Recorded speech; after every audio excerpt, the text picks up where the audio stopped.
లక్ష్మణరావు గారి దగ్గర నుంచి ప్లీజ్ వేణుగోపాల్ గారు. ఎస్ లక్ష్మణరావు గారు చెప్పండి. వేణుగోపాలరావు గారు, మీ సభలకి సమావేశాలకి అంత ఈజీగా ఎలాగ పర్మిషన్ ఇస్తున్నారో పోలీసు వ్యవస్థ? ఏం మీ సభల సమావేశాల్లో దాడులు జరగవా? మీ సభల సమావేశాల్లో ప్రజలకు హాని జరగదా? మీరు తండాలుగా ఉన్నటువంటి ఆశా వర్కర్లు అయిపోయింది మేడం, ఆశా వర్కర్లు అక్కడ ఉన్నటువంటి వాలంటరీ వ్యవస్థని సచివాలయ వ్యవస్థ అందరినీ కూడా ఏదైనా కార్యక్రమం జరిగితే తీసుకెళ్తున్నారు కదా, బస్సులు కార్లు అన్ని వెహికల్స్ పెట్టి. అక్కడ ఏదైనా జరిగితే ఎవరు బాధ్యులు? పోలీసు వ్యవస్థ అక్కడ నిద్రపోతా ఉందా? పోలీసు వ్యవస్థగా తెలియదా?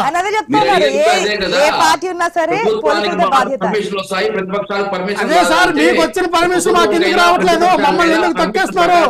ప్రతిపక్షాలని ఎందుకు తొక్కుతున్నారు మీరు? ఇవాళ జనసేన టీడీపీని ఎక్కడ సభలు పెట్టకుండా, ఎక్కడ కార్యక్రమం చేయకుండా, ఎక్కడ కూడా సమావేశం నిర్వహించకుండా మమ్మల్ని ఎందుకు తొక్కేస్తున్నారు? దానికి సమాధానం చెప్పండి. ప్రజా సంస్థ మాట్లాడేటప్పుడు, ప్రజా సంస్థ ఎలుగెత్తి చూపించేటప్పుడు మీరెందుకు మా గొంతుగా అనుసరిస్తూ ఉన్నారు? మీరెందుకు మా సమావేశాలకు పర్మిషన్ ఎవరు? ఈ రాష్ట్రంలో మీ చెప్తా, పోలీసు వ్యవస్థ మీ చెప్తా, వాళ్ళేమో చట్టబద్ధంగా వెళ్ళరా? జగన్మోహన్ రెడ్డి గారు ఎలా చెప్తే అలాగే పోలీసు వ్యవస్థ ఉంటుందా? ఆర్ఎంపీ వాళ్ళు వింటారా? మీరు ఎలాగైనా పరిపాలన కొనసాగిస్తారు? ఇంత నియంత పరిపాలన ఇక్కడ నుంచి పవన్ కళ్యాణ్ గారు హెలికాప్టర్ వేసి వెళ్ళాలంటే జగన్మోహన్ రెడ్డి గారు పర్మిషన్ కావాలా? మీరేమో టీ తాగడానికి వేరే విదేశాల్లో వెళ్ళడానికి జగన్మోహన్ రెడ్డి గారు హెలికాప్టర్ పెట్టుకుని వెళ్ళినప్పుడు పర్మిషన్ ఎలాగ వస్తున్నాయంటే 2 కిలోమీటర్లకి 4 కిలోమీటర్లకి. అప్పుడేమో మీ పర్మిషన్ ఈ వ్యవస్థ అంతా కూడా మీకు అనుకూలంగా మారిపోయి మీకు ఎలా కావాలంటే అలాగా పర్మిషన్ ఇస్తుందా? మీ నాయకుడు మీ దత్త తండ్రి చంద్రబాబు నాయుడు అడగండి. రోడ్డు సార్, మీరు సిబిఐ దత్తపుత్రుడు జగన్మోహన్ రెడ్డి గారికి చెప్పండి, బుర్ర వినియోగించమనండి.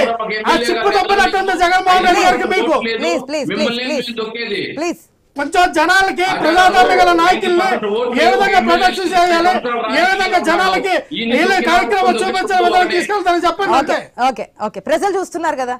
రాజ్యసభకు సంబంధించి క్లారిటీ ఇవ్వండి వేణుగోపాల్ గారు. 3 వైసీపీగా వస్తాయని చెప్పి అనుకుంటున్నాం, ఎందుకంటే టీడీపీ అయితే బయటికి మేము చేయట్లేదు, ఎందుకంటే అభ్యర్థులను కూడా అనౌన్స్ చేయట్లేదు కాబట్టి, దూరంగా ఉంటున్నాం అని చెప్పారు కాబట్టి. 3 సీట్లు కూడా వైసీపీకి రావు అనే స్ట్రాటజీని అమలు చేస్తామంటుంది టీడీపీ. ఆశా గారు, ఇప్పుడు పవన్ కళ్యాణ్ మేము ఒక నిమిషం క్లారిటీ ఇచ్చాను, మధ్యలో మాట్లాడుతున్నాను. పవన్ కళ్యాణ్ ని మేము ఏం తొక్కాల్సిన పనిలే. ఆయనకుండే 5% ఓట్లు, 15 సంవత్సరాలు ఒక ఎమ్మెల్యే గెలవాల. చంద్రబాబు నాయుడు భారతీయ జనతా పార్టీ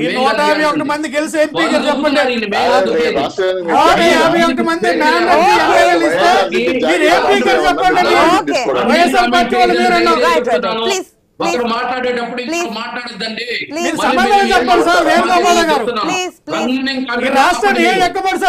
లక్ష్మణరావు గారు, ఎప్పుడు అధికారం ప్రతిపక్షం అనేది ఒకే విధంగా ఉండదు. ప్రజా తీర్పు బట్టి మారుతూ ఉంటాయి. ఏ పార్టీ అధికారంలో ఉంటుందో, ఏ పార్టీకి ఎంత బలం ఉంటుందో మనం గతంలో చూసిన దానికి మనకి వాస్తవ పరిస్థితులు తెలుసు.